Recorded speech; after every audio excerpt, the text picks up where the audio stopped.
廣州有一座自由女神像，廣東人應該知道呢段歷史。話說114年前，孫中山先生嘅戰友黃興發動武裝起義，帶動130名革命黨人直撲清政府嘅兩廣總督署，要推翻清朝嘅統治。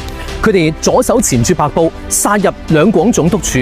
兩廣總督張明奇嚇到走夾唔唞啊！跟住革命黨人燒毀總督署，以為勝利在望，點知後邊又有大軍殺到，最終因為寡不敵眾，多數嘅革命黨人都犧牲咗，佢哋嘅屍體散落喺廣州嘅街頭，冇人夠膽幫佢哋收屍。佢哋就係黃花崗72烈士。平民報嘅記者潘達薇先生啊，冒死收斂咗72具烈士嘅遺骸，安葬喺呢個位置，當時叫做紅花崗，唔係黃花崗喎，因為佢覺得呢烈士嘅高潔嘅品質好似黃菊不為秋霜一樣，所以將紅字改成黃，就叫黃花崗啦。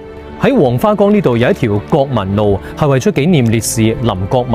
喺佢參加革命嘅時候，佢嘅妻子已經懷有身孕，佢因此寫下咗一封絕筆信與妻書，令人感動。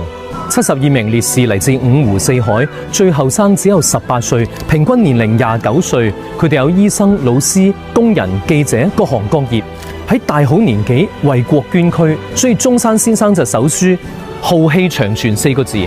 中山先生話：草木為之含悲，風雲為之色變，驚天地泣鬼神，可與武昌之役同壽。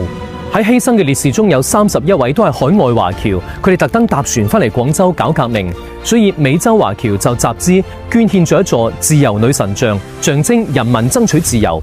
而下邊有72塊疊石，象徵72位烈士。呢啲疊石呢，都係唔同地方嘅海外華僑捐贈過嚟嘅。黃花崗起義後，革命黨急需用錢，美洲僑領司徒美堂啊，將致公堂4座物業抵押，換嚟15萬美金俾中山先生。所以中山先生評價華僑乃革命之母。黃花崗起義直至為之後嘅武昌起義成功奠定出堅實基礎，意義非凡。所以大家嚟廣州旅遊嗰陣，除咗食飯行街之外，得閒可以嚟黃花崗呢度感受一下廣東敢為天下先嘅精神。